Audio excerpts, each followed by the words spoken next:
Pernikahan tanpa cinta gadis desa. Bab 179.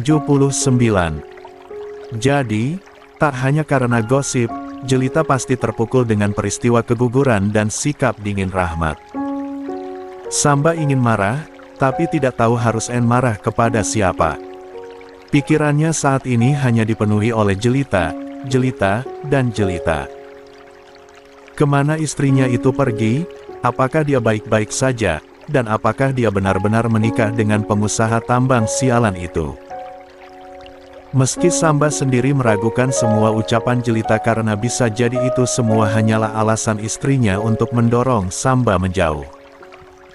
"Aku harus cari Ita, Ma," kata Samba dengan lesu. Ia menatap mamanya tanpa ekspresi. "Samba harus cari Ita." Cahya mengangguk lagi. Ia menepuk pundak Samba sekali lalu mengusapnya dengan lembut. Gestur keibuannya membuat Samba tenang. "Iya, nak. Berjuanglah. Mama mendukung kamu. Bawa dia pulang ke rumah ini sebagai menantu Mama. Mama janji akan menyambut Ita dengan hangat dan bikin dia betah di rumah ini." Samba cuma tersenyum tipis. Kata-kata menangkan mamanya sama sekali tidak bisa menghilangkan perasaan bingung dan gundah di hati Samba. "Tapi, Ma, aku udah tanya ke Kak Laras dan Bang Zaki, tapi mereka nggak mau buka mulut. Menurut Mama, apa mereka tahu sesuatu?" Cahya menggeleng pelan. "Mama juga nggak tahu, nak." Di tengah-tengah perbincangan mereka, Rahmat tiba-tiba datang. Auranya yang kaku sontak membuat Samba dan Cahya mengenali kehadirannya. Kedua ibu anak itu hanya melirik Rahmat yang menghampiri mereka. Rahmat berdiri di samping istrinya dan menatap Samba yang masih duduk pasrah di bangku taman. "Kebetulan kamu ada di sini, Sam," ucap Rahmat dengan nada tegasnya yang seperti biasa. Samba membuang muka. Entah kenapa, ia tidak ingin bertemu pandang dengan papanya sendiri. Rahmat menepuk bahu Samba. "Karena kamu sudah pulang dari Lebanon, Papa ingin kamu ikut Satgas ke Kalimantan bersama pasukan dari Batalion Brawijaya, nama hanya karangan saya semata. Kebetulan juga mereka kekurangan Danton. Apa nggak ada orang lain yang bisa gantikan?" Samba bertanya dengan nada keberatan. "Samba, dengar, ini bagus untuk promosimu. Berangkatlah ke Kalimantan dan lakukan tugas itu." Sementara itu, Cahya tampak tidak menyetujui keputusan Rahmat. Menurutnya, Rahmat benar-benar tidak punya hati karena mengirim putranya yang belum seminggu pulang dari Lebanon ke Kalimantan. Bagaimanapun, Samba itu butuh istirahat. Dan lagi, Rahmat seolah berusaha menjauhkan Samba dari Jelita. Karena bagaimana caranya Samba mencari Jelita dalam keadaan Satgas? Cahya sama sekali tidak menyukai ini. Tentang keegoisan Rahmat yang seakan tidak ada kapoknya. "Aku nggak setuju.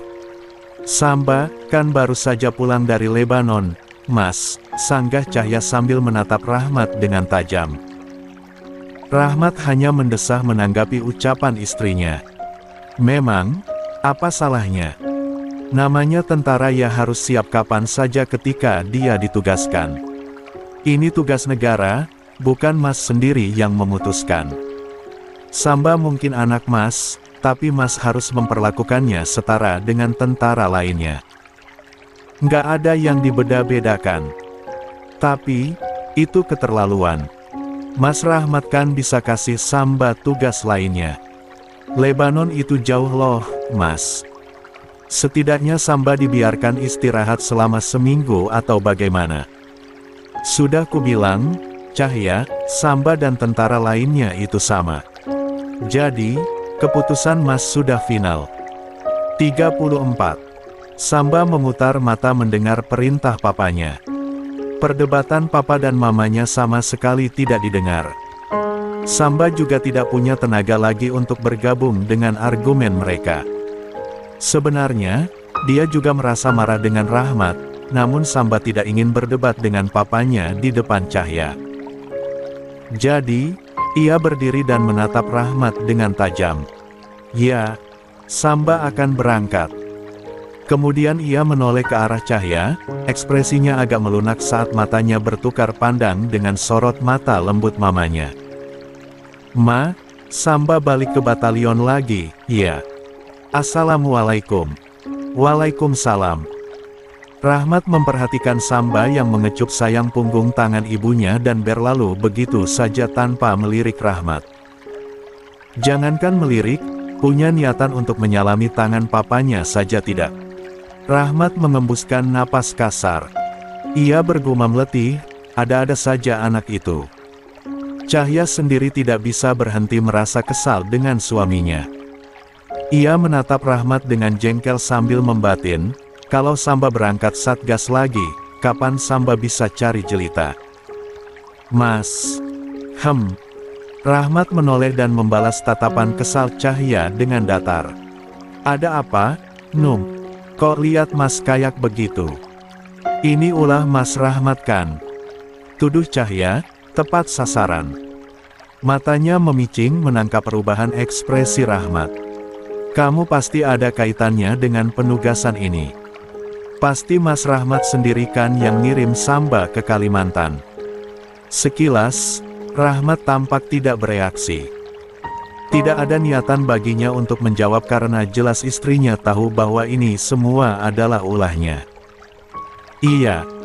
Kamu kenapa sih, Mas? Ucap Cahya, nyaris berseru di depan wajah Rahmat. Kamu nggak ingin lihat anakmu bahagia?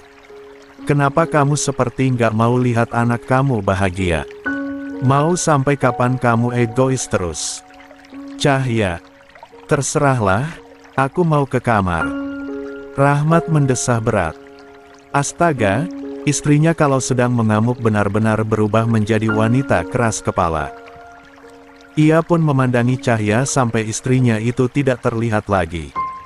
Lantas, diraihnya ponsel dari saku celananya. Ia memanggil sebuah nomor yang berada di daftar teratas dalam riwayat panggilannya.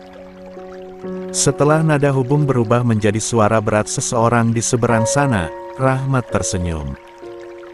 Sesuai yang sudah direncanakan, tolong tempatkan Samba di dekat desa itu, ujar Rahmat kepada orang itu. Ia dapat mendengar sahutan tegas dari si penerima telepon. Seketika itu pula ketegangan dalam dadanya perlahan terangkat. Siap. Baik, Pak Jenderal. Ucap orang di seberang panggilan. 35. Malamnya, Cahya merajuk lagi kepada Rahmat. Dia benar-benar jengkel dengan sang suami karena masalah penugasan Samba di Kalimantan itu. Samba baru saja kembali dari Lebanon. Anak mereka itu juga sedang sibuk mencari jelita, tapi apa yang Rahmat lakukan? Dia malah mengatur penugasan Rahmat ke Kalimantan. Sementara Rahmat, dia malah tersenyum melihat tingkah Cahya yang sedang merajuk. Mereka masuk ke kamar bersama, tapi Cahya tetap sok cuek dan mengabaikan Rahmat. Begitu pintu kamar ditutup, Rahmat memeluk Cahya dari belakang dan menumpukan kepalanya pada ceruk leher sang istri. Cahya, panggil Rahmat dengan suara sangat rendah. Cahya mengerucutkan bibirnya. Dia tidak akan terlena hanya dengan pelukan seperti ini. Tangan Cahya langsung mencengkeram pergelangan tangan Rahmat dan berusaha melepaskan pelukan suaminya. Sayangnya, pelukan Rahmat lumayan erat, sehingga Cahya tidak bisa melepaskannya begitu saja. Lepasin, Mas. Rahmat malah hanya menggumam tak jelas. Cahya semakin kesal. Dia memukul-mukul lengan Rahmat, meminta dilepaskan. Dia tidak sedang dalam suasana hati yang bagus untuk kontak fisik dengan Rahmat. Hatinya masih kesal. Cahya, Mas rindu sama kamu, bisik Rahmat. Deru napas Rahmat terasa begitu jelas di kulit Cahya dan dia paham kemana arah ucapan Rahmat. Cahya tidak mau. Dia dengan paksa mengerahkan seluruh kemampuannya dan melepaskan diri dari Rahmat. Begitu sudah terlepas, Cahya langsung naik ke kasur dan berbaring memunggungi Rahmat. Rahmat menghela napas panjang. Dia menatap punggung Cahya yang bergetar. Cahya mulai terisak, meski kelihatan sekali kalau sang istri berusaha keras menahan isakannya. Cahya, Rahmat ikut naik ke kasur dan mengusap bahu sang istri. "Kenapa sih Mas Rahmat egois banget?" tanya Cahya di sela-sela isakannya. Rahmat hanya tersenyum. Rahmat ikut berbaring di samping Cahya dan memeluk sang istri dari belakang. "Mas tahu apa yang terbaik untuk Samba. Kamu hanya perlu percaya sama Mas," ucap Rahmat pelan. Dia mengeratkan pelukannya, sama sekali tidak mengizinkan Cahya untuk terlepas dari kukungan lengannya.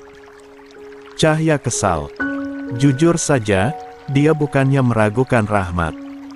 Cahya yakin sekali apa yang dilakukan Rahmat juga dengan tujuan kebaikan Samba. Masalahnya, apa yang Rahmat pikir terbaik itu belum tentu terbaik untuk Samba dan Jelita. Pikiran Cahya mengelana kemana-mana. Dia sendiri juga penasaran di mana keberadaan Jelita saat ini. Menantunya itu benar-benar menepati apa yang dia katakan pada suratnya waktu itu. Dia sungguh menghilang bak di telan bumi. "Laras.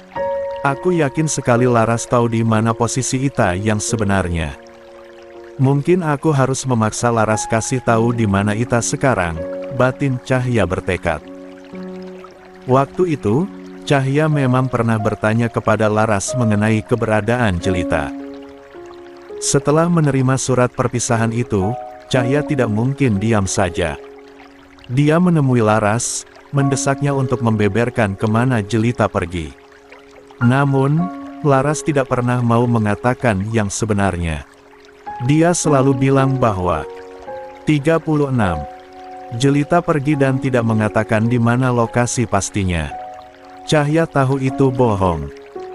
Bagaimanapun, Laras adalah keluarga kandung Jelita satu-satunya, jadi mana mungkin mereka tidak saling tahu di mana posisi masing-masing.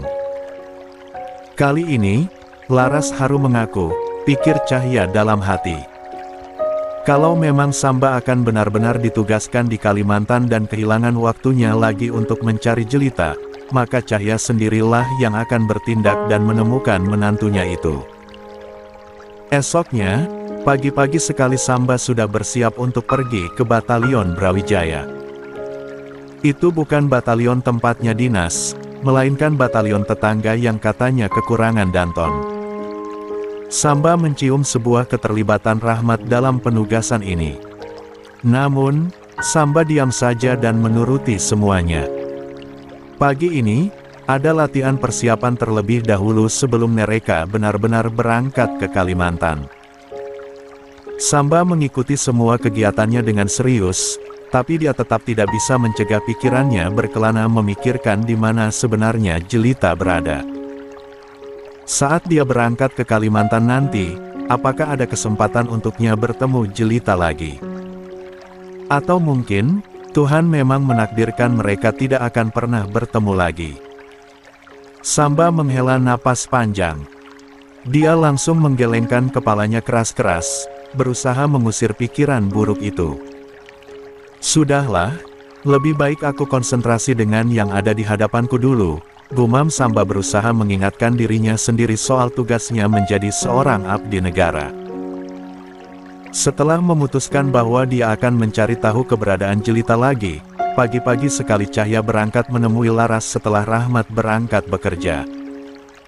Sampai di sana, jelas saja Laras terkejut saat melihat kedatangan Cahya. Dia kelihatan ragu-ragu apakah harus menerima kedatangan Cahya atau tidak. "Tante Cahya ada keperluan apa ya datang ke sini?" tanya Laras langsung bahkan tanpa mempersilakan Cahya masuk. Sebenarnya, Laras tidak tega berlaku seperti ini kepada Cahya, tapi dia memang harus.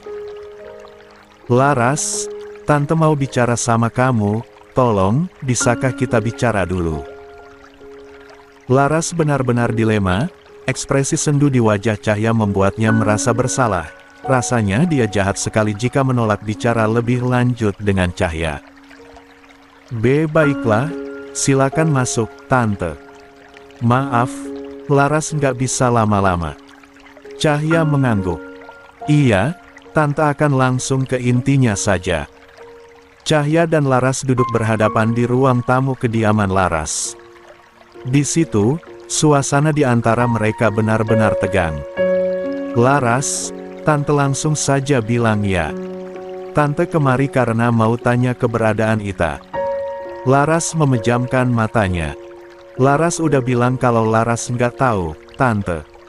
Tolong, jangan bertanya tentang itu lagi. Cahya menggenggam telapak tangan Laras erat-erat. Tante yakin kamu tahu keberadaan Ita. Tolong beritahu Tante di mana Ita sekarang, Laras. Tante benar-benar frustrasi karena nggak tahu lagi harus nyari kemana. Tante mohon, Laras. Laras benar-benar tidak tega dan merasa bersalah melihat Cahya sampai memohon seperti itu. Apakah dia benar-benar harus membeberkan keberadaan Jelita kepada Cahya? 37. Laras, tolong jangan begini. Tante benar-benar ingin tahu, Laras. Laras menarik napas panjang. Dia menyerah. Dia tidak bisa melihat Cahya tampak begitu sedih seperti ini. Sebenarnya Ita ada di Kalimantan, Tante. Dia di kampung halaman kami dulu, jelas Laras pada akhirnya. Cahya menutup mulutnya.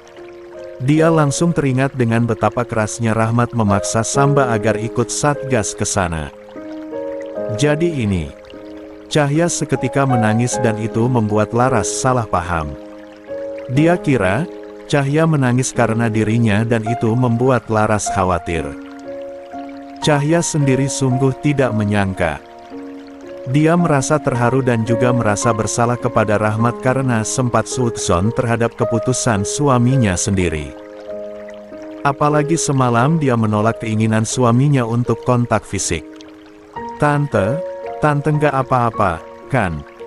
Maaf kalau Laras udah bikin Tante Cahya sedih. Cahya menggeleng sembari tersenyum lembut. Enggak, Laras. Tante justru berterima kasih karena kamu mau kasih tahu keberadaan Ita. Kalau gitu, Tante pamit pulang dulu. Laras mengangguk. Dia mengantar Cahya sampai ke depan. Sepulang dari rumah Laras, saat itu juga Rahmat pulang untuk makan siang. Cahya sudah izin mau pergi tadi kepada Rahmat, meskipun dia tidak mengatakan yang sebenarnya kemana dia pergi dan Rahmat mengiyakan saja. Makanya saat dia pulang untuk makan siang dan Cahya tidak ada, Rahmat tidak mencari-cari keberadaan sang istri. Begitu Cahya masuk ke rumah, Rahmat sedang berdiri di depan kulkas untuk mencari air dingin. Cahya langsung saja berlari mendekat dan memeluk suaminya dari belakang. Pelukan itu erat sekali, Rahmat sampai terkejut. Cahya, kamu kenapa? Tanya Rahmat. Heran dengan tingkah tiba-tiba Cahya yang seperti itu. Masalahnya, semalam Cahya masih merajuk. Cahya menggeleng, dia malah semakin mempererat pelukannya dan membenamkan wajahnya pada punggung Rahmat. Lamat-lamat, Rahmat bisa merasakan tubuh Cahya bergetar lalu disusul dengan suara isakan-isakan pelan. Cahya menangis. Rahmat segera saja menjadi khawatir. Dia melepas paksa pelukan Cahya agar dia bisa berbalik untuk mengecek keadaan sang istri. Hei, sayang, kamu kenapa? Tanya Rahmat. Cahya menggeleng dan tersenyum dengan wajahnya yang basah.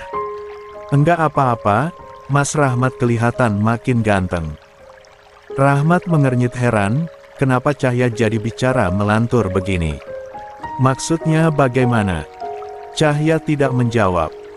Tetapi ia menatap Rahmat dengan tatapan sayu dan sedikit menggigit bibirnya.